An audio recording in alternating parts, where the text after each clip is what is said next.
বাড়িদিকে আছে চারটা এই যে দেখি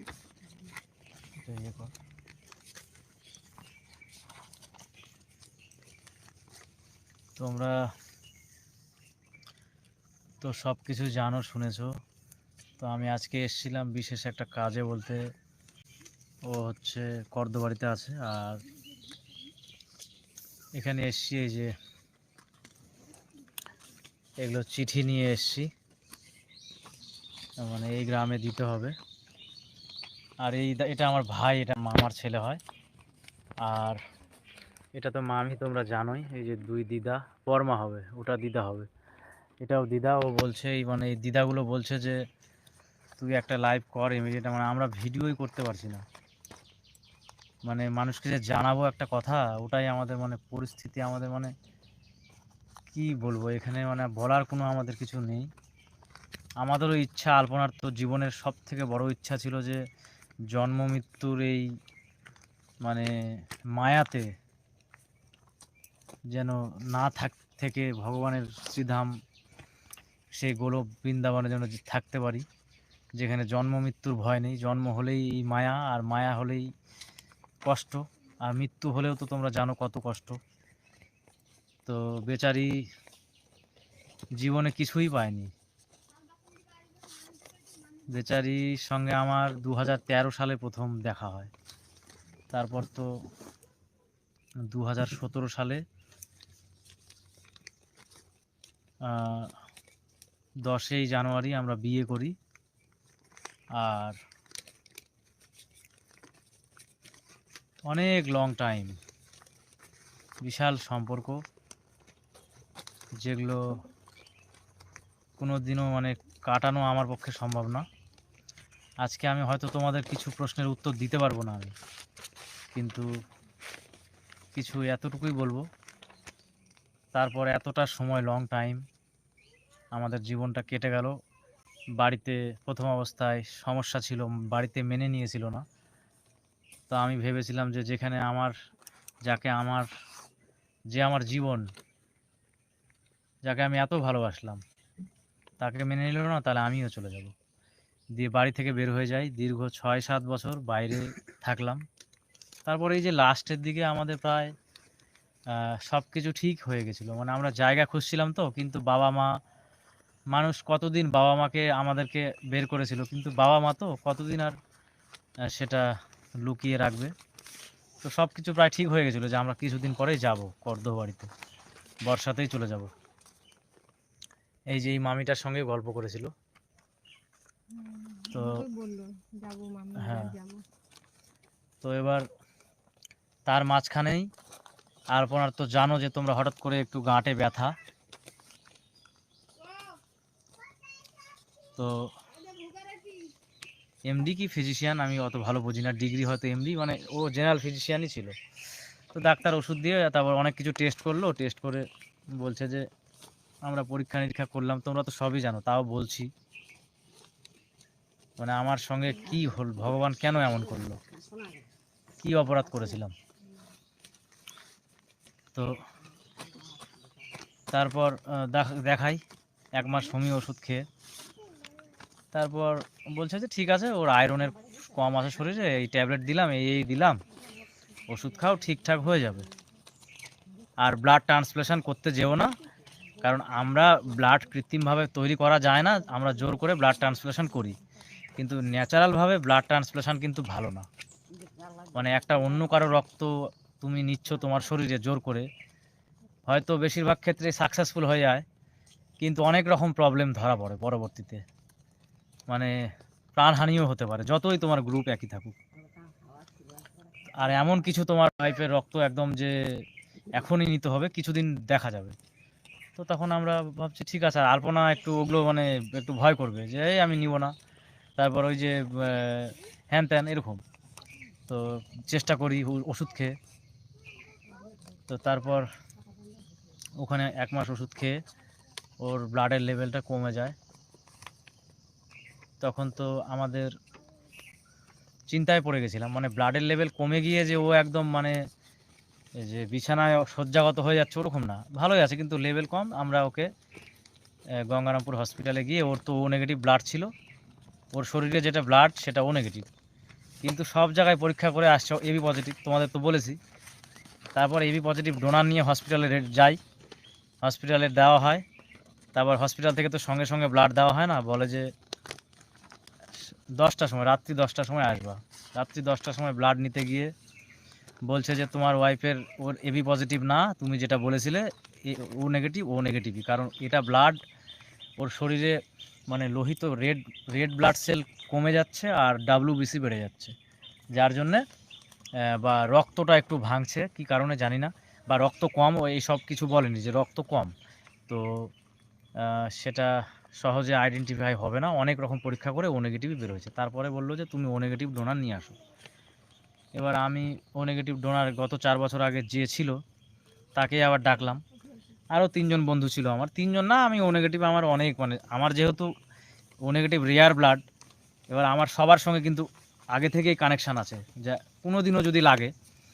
তো আলপনার তো এই মানে 28 বছরের মধ্যে কোনো দিনও ব্লাড দিতে হয়নি, শুধু 1 প্যাকেট ব্লাড, কারণ সেরকম তো ওর কোনো প্রবলেমই ছিল না। আর এর আগে যেটা ব্লাড দেওয়া হয়েছিল সেটা ওর একটা অপারেশান হয়েছিল সেই জন্য।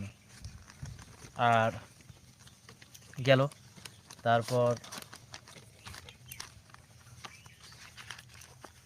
তো নেগেটিভ ব্লাডটা হসপিটাল দিয়ে দিলাম, দিয়ে পরপর 3 দিনে 3টে ব্লাড আমরা একটা নার্সিংহোমে দিয়ে দিলাম, দিয়ে ওর হিমোগ্লোবিন প্রায় 8.5-এর মতো হয়ে গেল, 8.5 9 এরকম। তারপর ও তো একদম মানে একদমই সুস্থ, মানে শরীরে লাল, এই যে ঠোঁট মুখ এগুলো সব লাল হয়ে গেল। আমরা তো একদম খুশি হয়ে গেলাম। ঠিক আছে, ডাক্তারও বললো যে এখন আর চিন্তা করতে হবে না, এখন আমি ওষুধ দিচ্ছি, এই ওষুধগুলো ঠিকঠাক খাওয়াও, তাহলে মোটামুটি ওর রক্তটা আরও হয়ে যাবে, মোটামুটি 10-11 চলে যাবে। তো আমরা টিকিট কেটেছিলাম কলকাতায় যাওয়ার, তো যে ডাক্তারটা দেখাবো ভালো, তো সেই ডাক্তারটা বললো যে আমি 2 দিন পরে আসছি, তো তোমরা আসবে। আমরা তাহলে, আলপনা বলছে আমি যাব না। আমি বলছি চলো তাহলে ওখানে গিয়ে অন্য কোনো ডাক্তার, তো ও যাবেই না। তো ওখানে থেকে গেলাম 2-3 দিন, থেকে তো জ্বর ছিল, তো আমরা টিকিট সেদিনই কেটে নিয়েছিলাম, তো ওই জ্বর অবস্থায় ওকে নিয়ে চলে গেছি।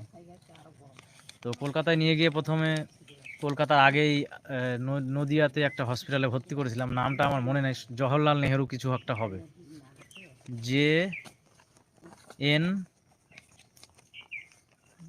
কি এস এরকম, JNS নাকি এরকমই হবে। তো হ্যাঁ, ওখানে ভর্তি করে, তো ওখানে ওদের কাছে ব্লাড নেই, ওখান থেকে সোজা নিয়ে চলে যায় অ্যাপেলোতে। এবার কলকাতায় যে সব থেকে বড় হসপিটাল অ্যাপেলো, সেটাও আমরা জানতাম না। তারপর ওখানে সব থেকে বড় হসপিটালে নিয়ে গেলাম, তারপর তো নিয়ে যাওয়ার পর তো যা অবস্থা হলো এই তো। আর আমার মানে কি বলবো, ওর সঙ্গে আমি যবে থেকে কানেক্টেড হয়েছি সেদিন থেকে লাইফটা আমার মানে হাসি খুশিতে, জীবনে খুব আনন্দে ছিলাম। মানে শোনা যায় না যে অনেক IAS, অনেক IPS যারা অনেক বড় বড় চাকরি করেও, অনেক বড় বড় আমাদের একটা আমাদের থানার একটা মানে কি বলবো দারোগা ছিল, কি টেনশানে সুইসাইড করেছিল গত 1-2 বছর আগে। তো মানুষ বড় বড় চাকরি করে, বড় বড় নাম দাম করে, টাকা জীবনের সব থেকে বড় জিনিস ছিল না আমাদের কাছে, তো তারাও সুইসাইড করেছে জীবনে। কিন্তু আমি একটা সামান্য সিভিকের চাকরি করতাম, তখন আমি 2800 টাকা বেতন পেতাম, ওই টাকা দিয়ে আমরা সংসারে চলেছি।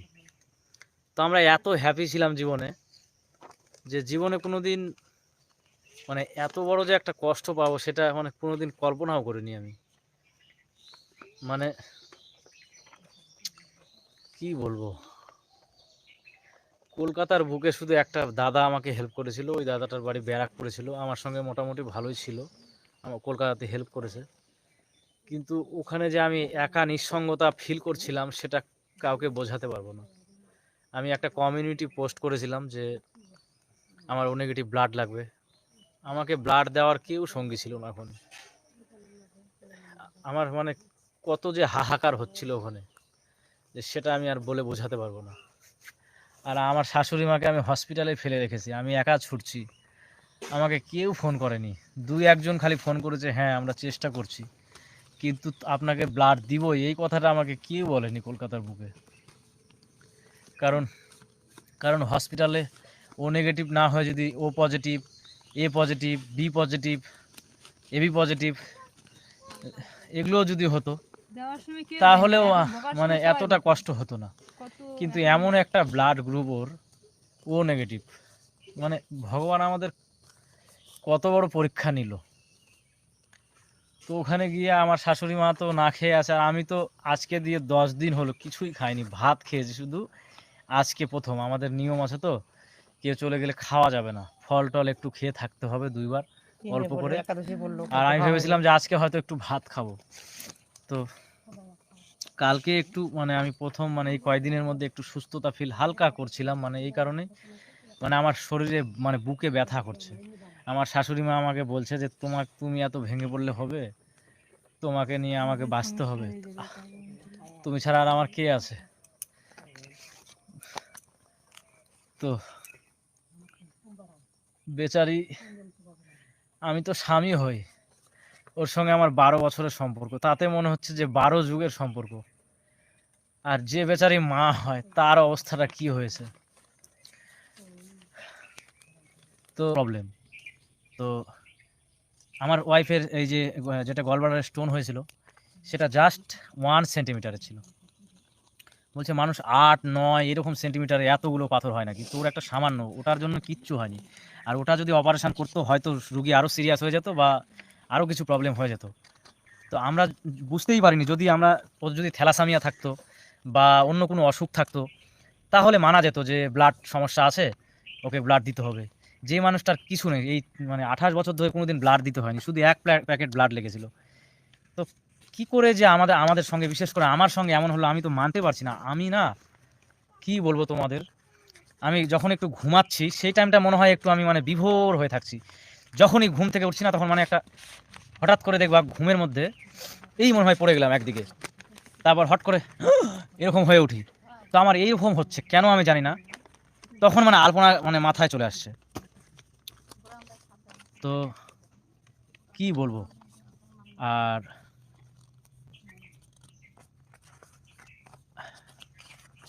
মানে আমার বলার আর কিছু ভাষা নেই। তোমরা আমাদের হয়তো আমরা কি বলবো বা কি হয়েছে সে অপেক্ষায় ছিল। আর হসপিটালের আমরা ওখানে একজনকে বাঁচাতে গিয়েছি, এক একজনের কথা শুনলে মাথা খারাপ হয়ে যাচ্ছে।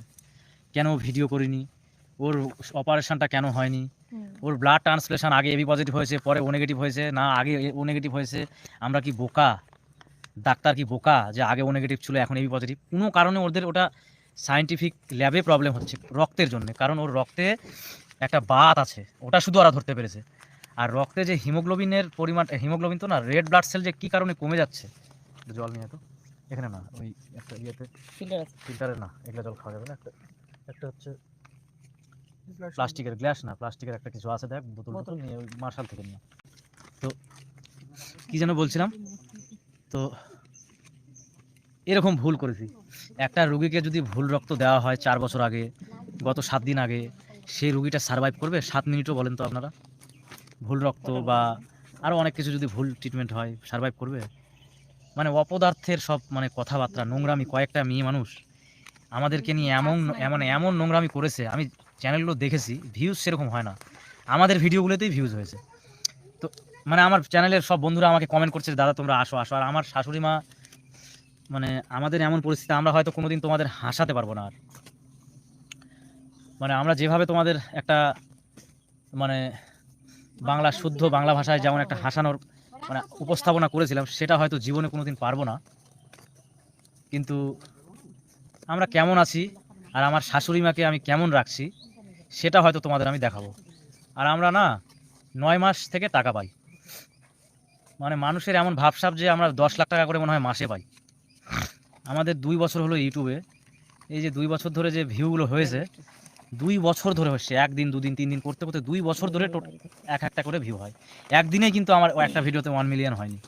তো টাকা আমরা পেয়েছি ওইভাবে, যেমন ভিউ হয়েছে তেমন।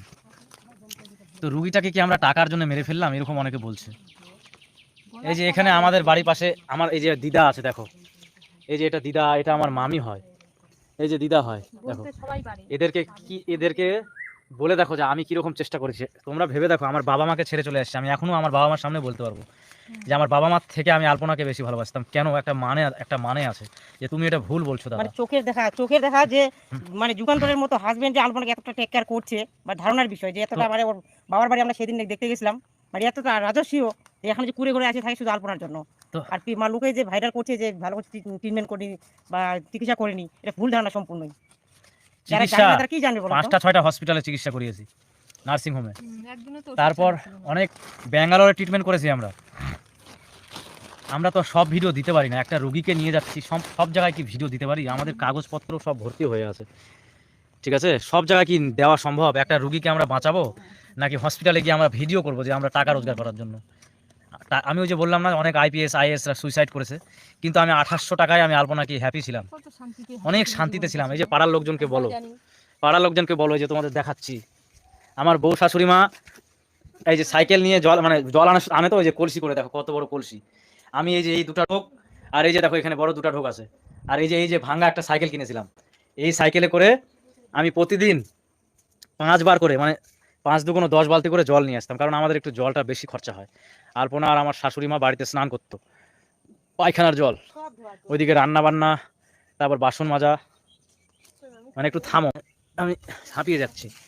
তো শরীর দুর্বল, মানে শরীর দুর্বল, আমাকে ব্যাঙ্গালোরের ডাক্তার বলেছে এই না, তুমিও হাড়ের একটু ইয়ে করে নিয়ে যাবে। মানে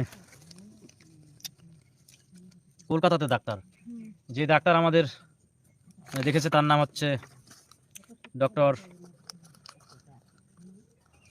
দেবমাল্য ভট্টাচার্য। উনি একজন হেমাটোলজিস্ট, দারুণ ভালো ডাক্তার। এখানকার অনেক পেশেন্টরা ওনাকে দেখেন। তো যাই হোক, সেটা বিষয়ে এখন যাচ্ছি না।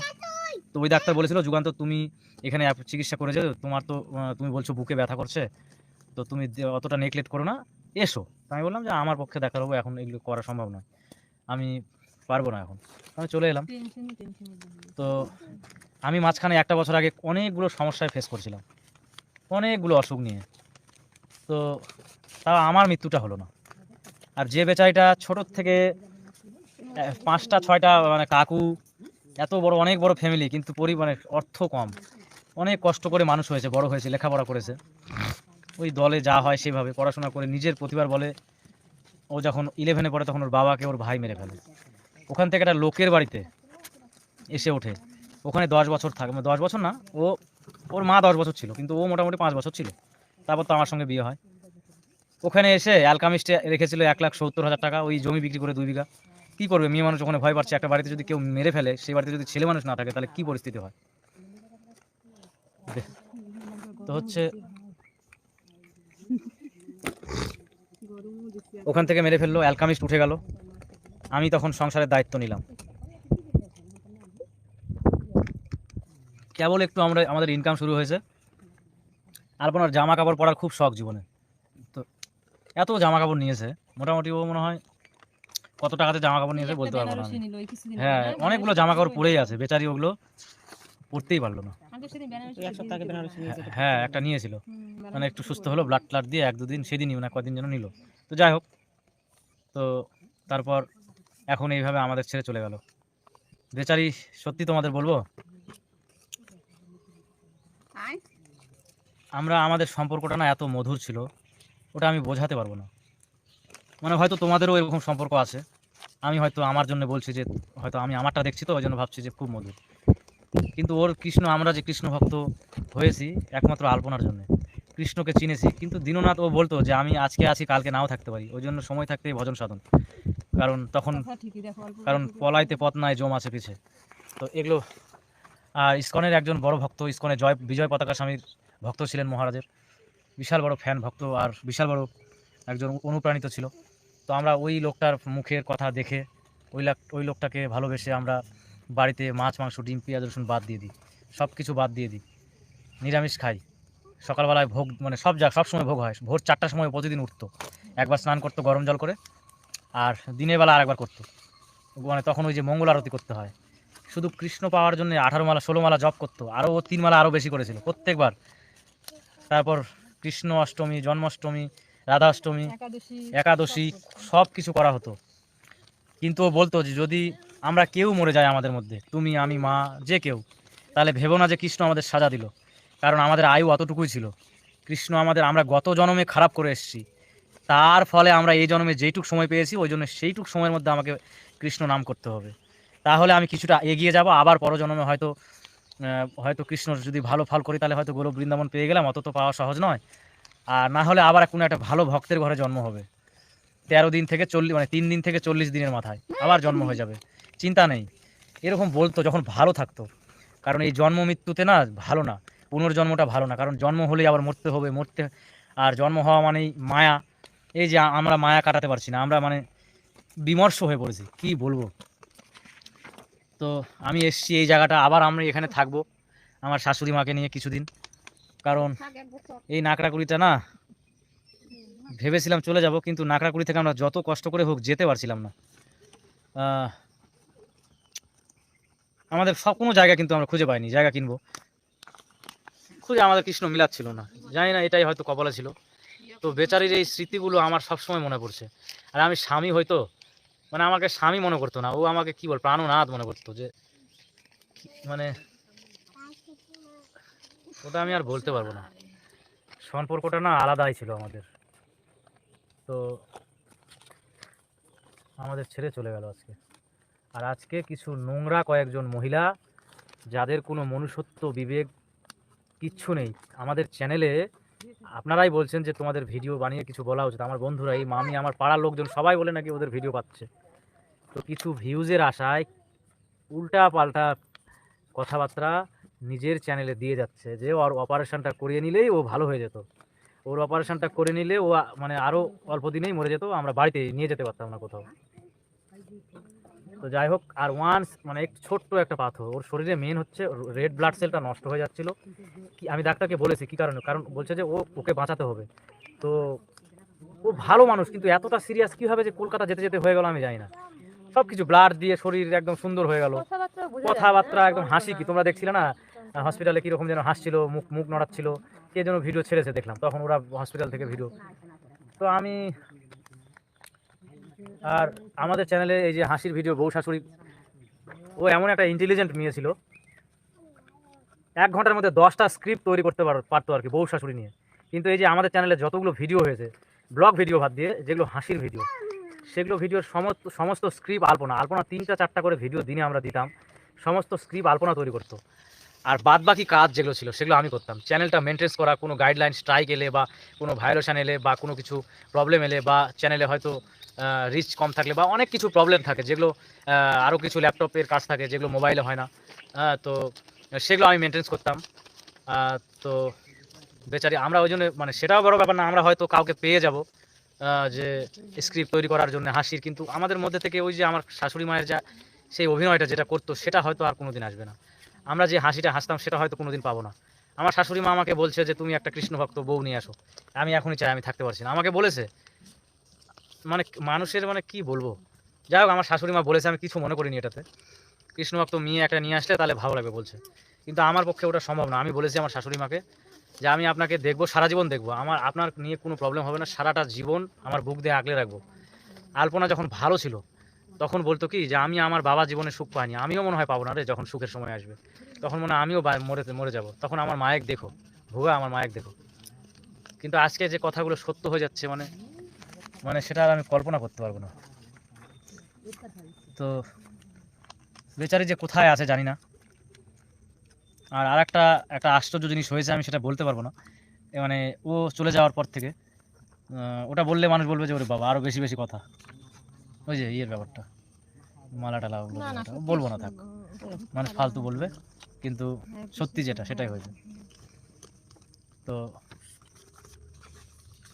আমরা না খেয়েছিলাম কয়েকদিন থেকে, ওটা তো আমাদের মধ্যে করতেই হবে, এই নিয়মটা ওর জন্য তো করবো আমি।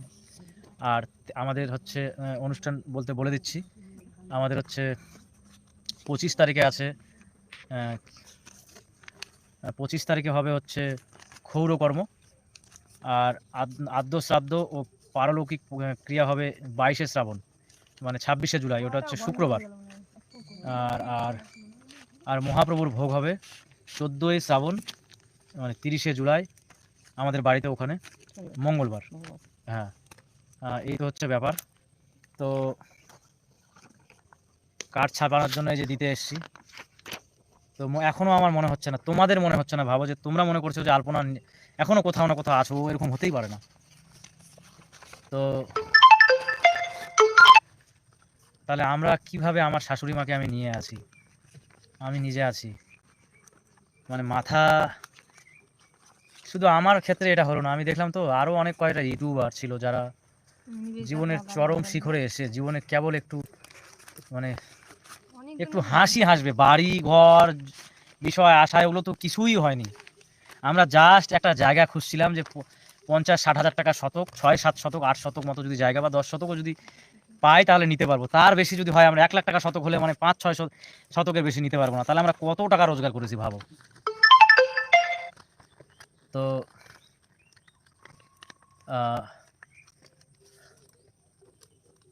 তার মধ্যে কত টাকা খরচা হয়েছে আমার। আলপনা একটু শখের মেয়ে, তো শখ করতো, আমি কোনোদিন ওকে বাধা দিইনি, আমার শাশুড়ি মাকে ওকে। আমি অত জামা কাপড় পরতাম না, এই সেই ও পরে কী হয়, ছেলে মানুষ তো যে কোনো একটা জামা কাপড় পরলেই হয়ে যায়। তো ফাইনালি ওকে আমরা হারিয়ে ফেললাম। আর আমাদেরকে নিয়ে 2টা পয়সা হয়তো পাবে, আমি জানি না, ওই সমস্ত ভিউ করে হয়তো $100-150 পাবে, 10-15 হাজার টাকা রোজগার করবে, কিন্তু মিথ্যা প্রচার করে কি যে লাভ হবে জানি না। আর এটাও আমি বলছি, ওরা মিথ্যা, আমি আইনত আশ্রয় তো নিবই, সে আইন মানে সেটা অ্যাকশান নেবে কিনা আমি জানি না। আমি অলরেডি আমাদের থানার অফিসারের সঙ্গে কথা বলেছি, এসআইয়ের সঙ্গে, আমার বাড়ির পাশে আমার বড় উকিল আছে মামা, তার সঙ্গে কথা বলেছি। আর আরও সব অনেক জায়গায় যোগাযোগ করেছি, সাইবার ক্রাইম থেকে শুরু করে। ওরা আমার পিটিশান চাচ্ছে, একদম কড়া পিটিশান চাচ্ছে। আর যারা এই সমস্ত অপপ্রচার করেছে তাদের কি এভিডেন্সের ভিত্তিতে ওরা বলেছে আমি জানি না। আমরা নাকি ব্লাড ট্রান্সফিউশন ভুল করেছি, ওর এই গলব্লাডার স্টোন পাথর বের করে দিলে ও বেঁচে যেত, ও বের করে দিলে মরে যেত, মনে হয় এরকম একটা ব্যাপার। তো আমরা বুঝতেই পারিনি, আলপনা নিজেও বুঝতে পারিনি যে ওর শরীরে 8.5-9 হিমোগ্লোবিন থাকা সত্ত্বেও আলপনাতে কলকাতাতে গিয়ে ওকে চলে যেতে হলো। যাই হোক, ডাক্তারবাবুকে অপ্রাণ চেষ্টা করেছে, 16-17টা ডাক্তার, অনেক মানে নার্স, অনেক আরও সারা রাত্রি চেষ্টা করেছে, করে পারেনি, ব্যর্থ হয়েছে। যখন রাত্রি 5টার সময় ফোন আসে, তখন আমি ছিলাম আমার শাশুড়ি মার পাশে। ফোন এলো, ব্রহ্ম মুহূর্তে মারা গিয়েছে, ও চলে গেছে আমাদের ছেড়ে, ও পেয়ে গেছে, আপনারা আশীর্বাদ করুন, ওর জন্য পেয়ে যায়, ওর জন্য ওই স্বপ্নটা পূরণ হয়, যেন ওর জন্য গোলক সেই কৃষ্ণের কাছে যেন থাকে, সে কৃষ্ণ যেখানেই থাকুক। ও বলতো যে আমার কাছে গোলক বৃন্দাবন আর আমি স্বর্গ চাই না, এটা আমাকে বলতো সবসময়, স্বর্গে যেতে চাই না।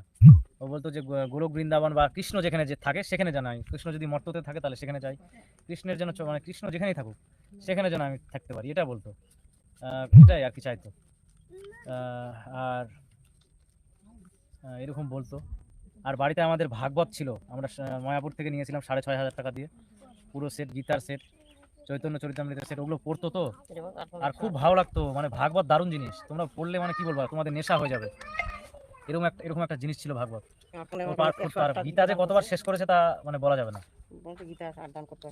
তবুও বলতো যে মৃত্যুটা কোনো ব্যাপার না, একটা শরীরের না, এই যে আমাদের বলতো যে আমাদের শরীরের যেমন আমরা জামা কাপড় চেঞ্জ করছি কারণ ওটার মালিক হচ্ছে আমি, তাই ওটাকে চেঞ্জ করছি কারণ ওটা আমার এখতিয়ার। তো সেরকম আমাদের মধ্যে যে এই দেহটা, আমাদের যে আত্মা আছে সে আত্মার এখতিয়ার, আর আমাদের আত্মাটা পরমাত্মার এখতিয়ার, মানে পরমাত্মা যদি মনে করে আত্মাকে নিয়ে নিতে পারে। তো এরকম বলতো। আরও অনেক সে গল্প, যে ধর্মের কথা বললে আরও অনেক কথা হবে। সবসময় আমরা কৃষ্ণ কথা শুনতে পেতাম, ভীষণ আনন্দে ছিলাম, ভীষণ আনন্দে, কি বলবো, মানে কৃষ্ণ ছাড়া আমরা কিছুই বুঝি না। এই যে তোমাদের দেখাচ্ছি, লাইটটা অন করতো,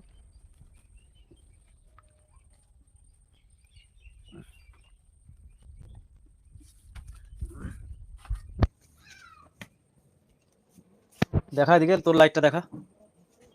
আচ্ছা দেখাবো না আমি আর, কারণ তোমরা তো আমাদের ঠাকুরের ঘরটা দেখেছো, ওটাই দেখাতাম, গীতা ভাগবত দেখেছো।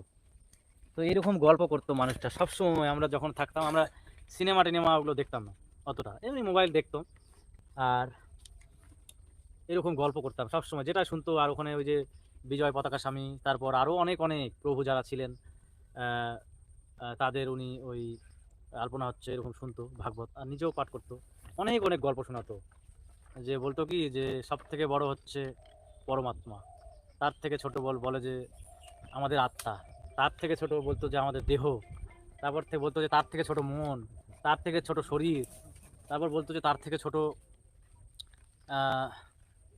হচ্ছে বাবা মা, তার থেকে ছোট বলতো বউ, তারপরে না তার আগে বলতো তার থেকে ছোট সন্তান, তারপর মানে স্বামী স্ত্রী, তার থেকে ছোট বলতো যে বন্ধু বান্ধব, তার থেকে ছোট বলতো যে মানে আত্মীয় স্বজন, না আগে আত্মীয় স্বজন তারপরে বলতো বন্ধু বান্ধব, তারপরে বলতো সব থেকে ছোট বলতো প্রতিবেশী।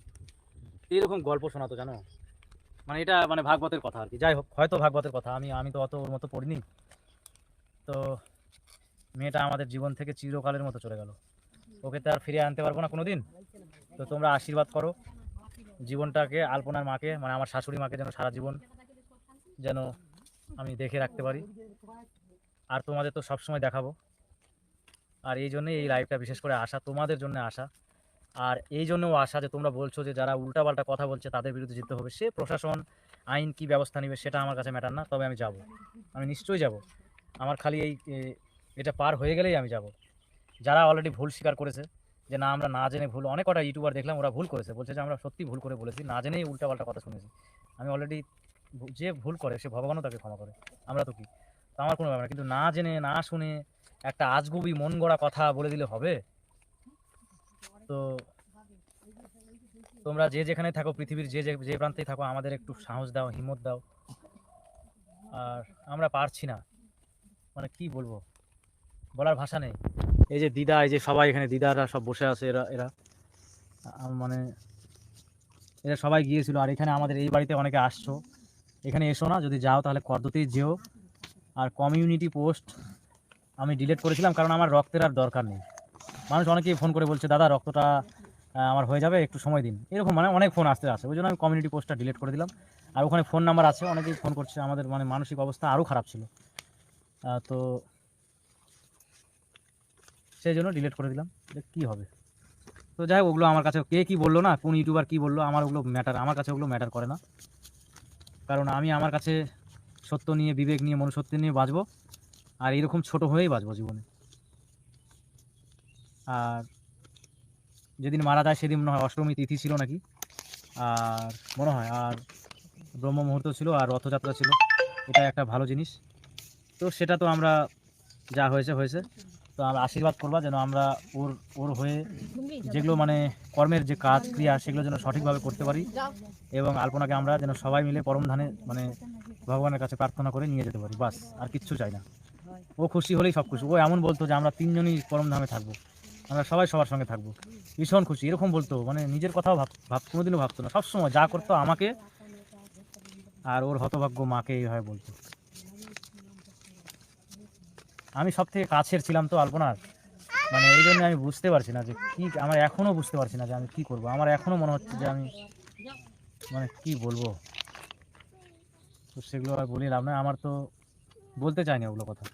তো তোমরা এসো, পারলে আমাদের এখানে এসো, আমাদের সঙ্গে দুটো কথা বলে যেও, এটাই আমি চাই, আর আর কিছু চাই না। আর সব থেকে বড় চাওয়া আমার আলপনা যেন ভালো থাকে, আর তাহলেই আমি ধন্য। আর ভিডিও নিয়ে আমরা, ভিডিও মনে হয় মানে চ্যানেলই বাদ দিয়ে দিব নাকি তার ঠিক নেই। আর সবাই বলছে যে বাদ দিও না, তোমরা এইভাবে চালিয়ে যাও।